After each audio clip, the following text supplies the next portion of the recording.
Selamat pagi, siang, sore maupun malam kepada Bapak dan teman-teman. Di sini kami dari kelompok 3 yang beranggotakan Andi dengan NIM 155240117, Karmel dengan NIM 155240118, Adam dengan NIM 155240119, dan saya sendiri Evangeline dengan NIM 1552402. Di sini kami bakal ngejelasin mengenai salah satu lokasi sirkulasi laut dalam, yaitu di Mediterranean Sea, Suez Canal, Red Sea plus dengan Panama Canal. Di sini aku bakal jelasin tentang latar belakang. Jadi laut Mediterranean Sea dan Red Sea itu penting karena dia ngasilin air yang dense, dan itu tuh penguapannya tinggi banget.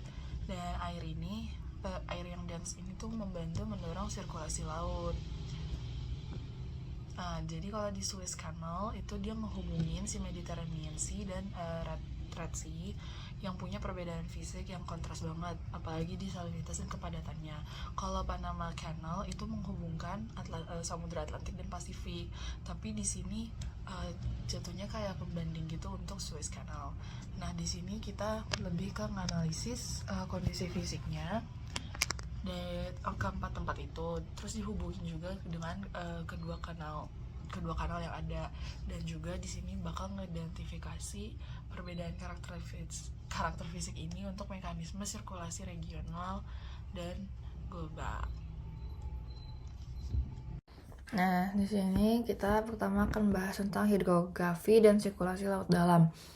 Jadi, hidrografi itu adalah ilmu pengukuran dan deskripsi fisik perairan, dasar laut, pantai, atau pasang surut untuk navigasi di bidang kelautan. Sedangkan sirkulasi laut dalam itu adalah pergerakan massa air besar di lapisan bawah samudra yang dikendalikan oleh densitas atau thermohaline. Nah, selanjutnya adalah hidrografi, yaitu pemetaan dasar laut. Tujuannya adalah menghasilkan peta laut atau nautical charts yang akurat untuk menjamin keselamatan navigasi maritim. Nah, ini tuh menggunakan metode batimetri, yaitu echo sounding, yaitu mengukur waktu tempuh pantulan gelombang suara dari dasar laut ke receiver yang ada di kapal. Bisa dilihat nih ya guys, di kanan itu ada ilustrasi bagaimana echo sounding itu bekerja dari ocean floor, terus ada return echo, acoustic signal, terus ada sound source sama receivernya juga. Nah, terus echo sounding ini tuh dibagi jadi dua, yaitu SBS atau single beam dan MBES yaitu multi beam. Kalau single beam yaitu satu pancaran vertikal memberikan kedalaman di bawah kapal, sedangkan multi beam banyak pancaran suara membentuk kipas yang memetakan area lebar dengan resolusi yang tinggi. Nah, selanjutnya ada nih aplikasi dari hidrografi. Yang pertama, untuk navigasi peta laut adalah dokumen wajib untuk rute kapal, penentuan kedalaman minimum, dan menghindari bahaya yang akan dilalui oleh kapal tersebut. Yang kedua ada infrastruktur, yaitu perencanaan dan penempatan kabel bawah laut, pipa migas, dan pembangunan anjungan lepas pantai.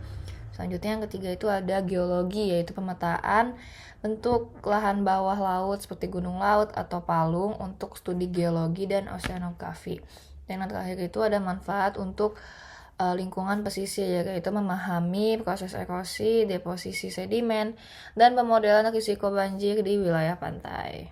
Selanjutnya ada mekanisme sirkulasi laut dalam. Definisinya adalah dikenal sebagai sirkulasi thermohaline atau THC yang didorong oleh perbedaan densitas atau kekapatan dari air laut. Nah, faktor pengendali itu ada dua. Yang pertama tuh ada suhu dan ada salinitas. Sedangkan proses tenggelam atau konveksinya itu adalah pertama terjadi di wilayah kutub, yaitu Atlantik Utara atau Antartika.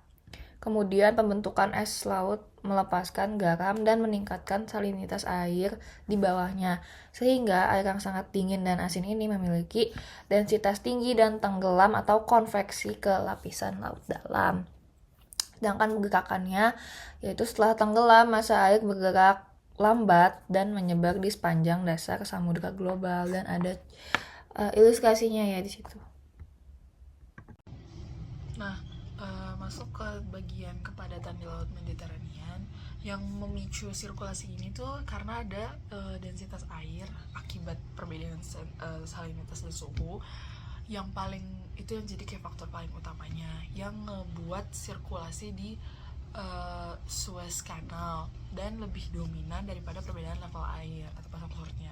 Sifat air ini menyebabkan interaksinya itu dipicu oleh perbedaan sifat fisik yang tajam antara salinitas di Mediterranean Timur dan juga Red Sea. Ada dua arah aliran. Kalau yang di dasar itu yang hipersalin, yang padat dari Laut Merah tenggelam dan ngalir di lapisan bawah ke Laut Mediterranean. Kalau aliran permukaan itu air yang lebih ringan dan Laut Mediterranean bergerak menuju Laut Merah. Terus di antara si Suez Canal ini ada namanya Great Bitter Lake. Dia tuh sebagai zona menampung yang memengaruhi dan mencampur kepadatan air transisi, walaupun kayak nggak ngilangin dorongan dari densitasnya. Pertukaran massa air padat dari Laut Merah kontribusi penting pada Laut Mediterranean Timur dan berpotensi untuk memengaruhi pembentukan air dalam di Mediterania. Terus ada juga sirkulasi dua arah ini adalah koridor utama bagi migrasi dari reception, di mana kelanjutan dan intensitas aliran dasar dikontrol oleh gradien termokhalid. Oke, selanjutnya masuk ke karakteristik umum zona tropis. Jadi zona tropis ini ditandai oleh suhu permukaan laut yang tinggi dan interaksi yang kuat antara atmosfer dan laut. Nah, meskipun Samudra Atlantik dan Pasifik ini sama-sama berada di lintang tropis, keduanya ini tidak memiliki karakter yang sama. Perbedaan bentuk cekungan, distribusi panas, keseimbangan presipitasi evaporasi, serta kekuatan kopling atmosfer laut membuat dinamika keduanya berkembang dengan cara yang berbeda. Nah, selanjutnya ada yaitu perbedaan fisik Atlantik dan Pasifik tropis. Nah, Samudra Pasifik memiliki cekungan paling luas di dunia, sehingga zona tropisnya ini sangat besar dan membentuk gradien suhu timur barat yang kuat. Nah, kondisi ini menstimulasi sirkulasi Walker yang sensitif terhadap perubahan tekanan atmosfer.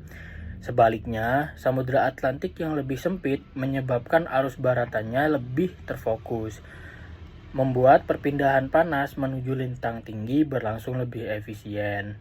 Secara fisik, salinitas Atlantik tropis cenderung tinggi karena dominasi evaporasi, sementara Pasifik lebih rendah akibat banyak presipitasi. Nah, selanjutnya masuk ke dinamika sirkulasi dan upwelling tropis.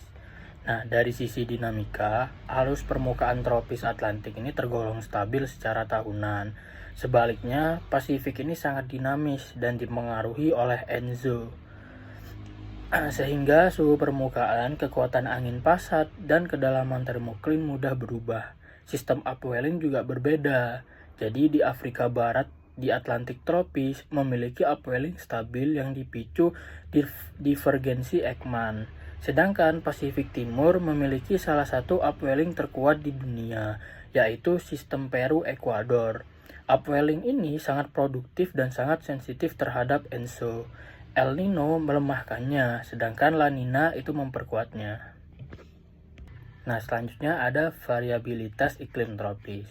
Nah, variabilitas iklim tropis ini secara global sangat dipengaruhi oleh Samudra Pasifik. Nah, fenomena ENSO menjadi sumber utama perubahan suhu permukaan laut, angin pasat, dan posisi termoklin. Nah, di Atlantik terdapat fenomena Atlantik Nino, tapi dampaknya terbatas secara regional.